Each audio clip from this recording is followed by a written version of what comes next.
नमस्ते दोस्तों। आज हम बात करेंगे अमेरिका में पंजाबी स्टोर में लूट बनी घटना पे। अमेरिका के कैलिफोर्निया राज्य के एक व्यस्त शहर में जहां हर दिन नई उम्मीदें जन्म लेती है और हर रात अनगणित कहानियों सिमट जाती है, वही एक छोटे से कोने में सिंह फ्रेश मार्केट नाम का एक पंजाबी स्टोर लोगों के बीच अपनी खास पहचान बना चुका था। इस स्टोर के मालिक थे हरप्रीत सिंह, जो लगभग 10 साल पहले पंजाब के लुधियाना से अपने सपनों को साकार करने अमेरिका आए थे। शुरुआत में उन्होंने बहुत संघर्ष किया, गैस स्टेशन पर काम किया, रात भर ट्रक चलाए और धीरे धीरे पैसे जोड़कर यह छोटा सा स्टोर खड़ा किया। यह सिर्फ एक दुकान नहीं थी, बल्कि उनके पसीने, मेहनत और उम्मीदों का परिणाम था। यहाँ भारतीय और खासकर पंजाबी समुदाय के लोग अपने देश की खुशबू महसूस करने आते थे। ताज़ा सब्जियां, देसी मसाले, लच्छी मठरी और पंजाबी गानों की धीमी आवाज, सब कुछ मिलकर इस जगह को एक छोटा सा मिनी पंजाब बना देते थे। हरप्रीत का स्वभाव बहुत मिलनसार था। वह हर ग्राहक से मुस्कुराकर बात करते, कई बार जरूरतमंदों को उधार भी दे देते और यही वजह थी कि लोग उन्हें सिर्फ दुकानदार नहीं बल्कि अपने परिवार का हिस्सा मानते थे।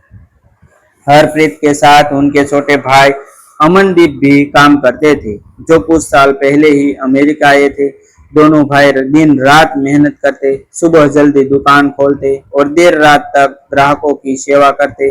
उनकी जिंदगी धीरे धीरे पटरी पर जा रही थी, आमदनी बढ़ रही थी और उन्होंने सोचा था कि अब कुछ सालों में वह अपने माता पिता को भी अमेरिका बुला लेंगे। सब कुछ ठीक चल रहा था, लेकिन जिंदगी हमेशा एक जैसी नहीं रहती। कभी कभी एक पल में सब कुछ बदल जाता है और ऐसी ही एक रात उनके जीवन में आई जिसने उनकी पूरी दुनिया हिलाकर रख दी। वह शनिवार की रात थी। स्टोर में सामान्य से थोड़ी ज्यादा भीड़ थी, क्योंकि वीकेंड पर लोग ज्यादा खरीदारी करने आते थे। रात करीब 10 बजे दुकान बंद करने का समय हो रहा था। हरप्रीत काउंटर पर दिन भर की कमाई का हिसाब कर रहे थे और अमनवी हेल्प्स को ठीक कर रहे थे। तभी अचानक दुकान का दरवाजा जोर से खोला और 3 नक्काबपोश लोग अंदर घुस आए। उनके हाथों में हथियार थे और उनकी आंखों में साफ तौर पर इरादा झलक रहा था। पूरे स्टोर में एक पल के लिए सन्नाटा छा गया। ग्राहकों के चेहरे पर डर साफ दिखाई दे रहा था। उनसे एक ने उसी आवाज में चिल्लाया, सभी लोग नीचे बैठ जाओ, कोई भी हरकत मत करना। उसकी आवाज में इतनी कठोरता थी, किसी की हिम्मत नहीं हुई कि वह कुछ कह सके।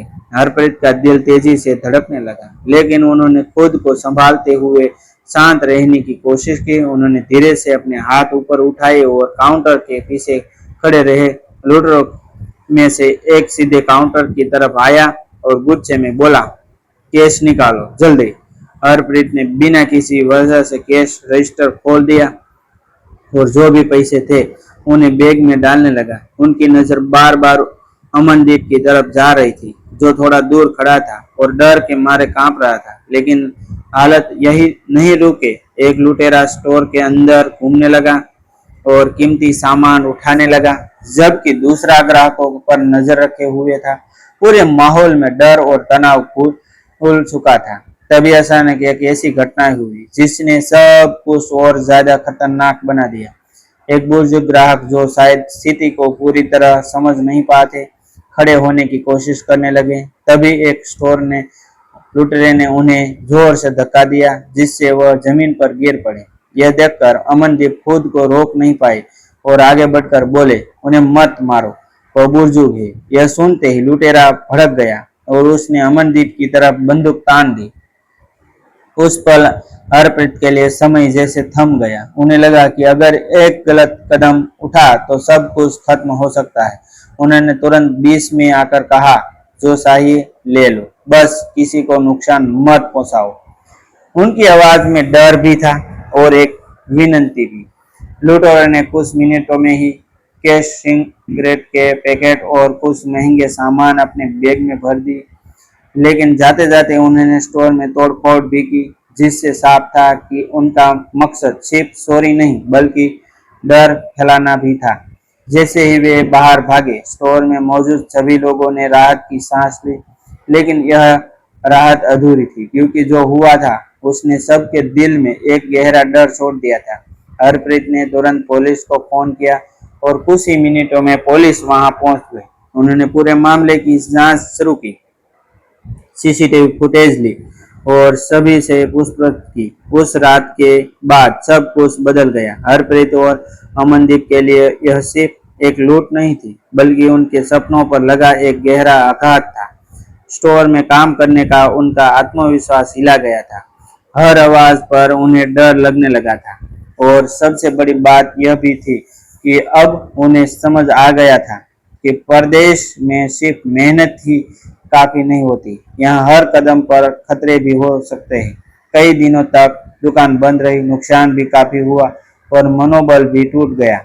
लेकिन जिंदगी रुकती नहीं है, और न ही सपने इतनी आसानी से हार मानते हैं।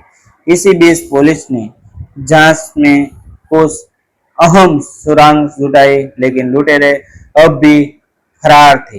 हरप्रीत को बार बार थाने के चक्कर लगाने पड़ रहे थे, और हर बार वही सवाल, क्या आप उन्हें पहचान सकते हैं?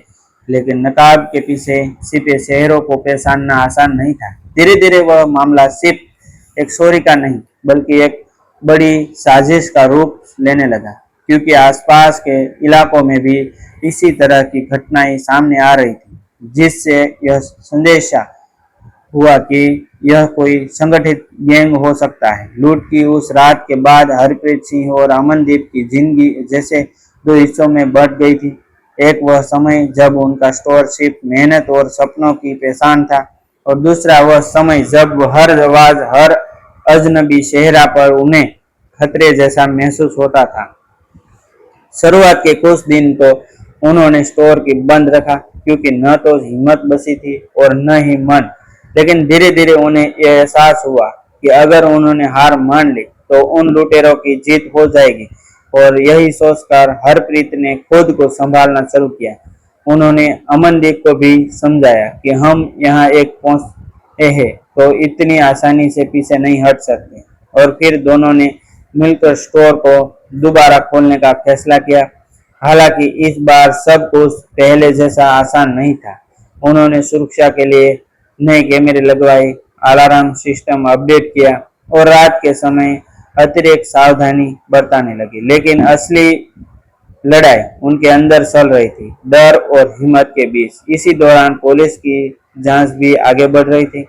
सीसीटीवी फुटेज और आसपास के इलाकों में हुए घटनाओं को जोड़ते हुए पुलिस ने यह पता लगाया कि यह कोई सामान्य चोरी नहीं, बल्कि एक संगठित गैंग का काम है, जो खासकर छोटे एशियन स्टोर्स को निशाना बना रहा था। कुछ हफ्तों बाद पुलिस ने एक संदिग्ध को गिरफ्तार किया, और उससे पूछताछ के दौरान कई अहम खुलासे हुए।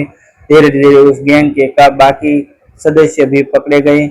जब हरप्रीत को पुलिस स्टेशन बुलाकर उन लोगों की पहचान करवाई गई, तो उनके अंदर एक अजीब सा डर और गुस्सा दोनों था। लेकिन इस बार उन्होंने खुद को कमजोर नहीं पड़ने दिया। उन्होंने हिम्मत दिखाते हुए उन लुटेरों की पहचान की, और उसी दिन उन्हें महसूस हुआ कि वह अब पहले जैसे डरे हुए इंसान नहीं रहे। इस घटना के बाद पूरे इलाके में एक अलग तरह की एकजुटता देखने को मिली। आसपास के दुकानदार, खासकर भारतीय और पंजाबी समुदाय के लोग हरप्रीत के समर्थन में खड़े हो गए। किसी ने आर्थिक मदद की, किसी ने आकर स्टोर की मरम्मत में हाथ बटाए, और किसी ने सिर्फ आकर उनका हौसला बढ़ाए। ये सब देखकर हरप्रीत की आंखें आई कई बार नम हो जाती थी। उन्हें एहसास हुआ कि परदेश में भी अपना एक परिवार होता है, जो मुश्किल वक्त में साथ खड़ा रहता है। धीरे धीरे सी फ्रेश मार्केट फिर से पहले जैसी रौनक में आने लगा। ग्राहक आप वापस में आने लगे, और वह डर जो कभी हर कोने में छिपा था अब कम होने लगा। सबसे खास पल तब आया जब एक दिन वही बुजुर्ग ग्राहक, इन्हें लूट के दौरान धक्का दिया गया था, स्टोर पर वापस आए। उन्होंने हरप्रीत का हाथ पकड़कर कहा, बेटा, तुमने उस दिन जो हिम्मत दिखाई वह हर किसी के पास की बात नहीं।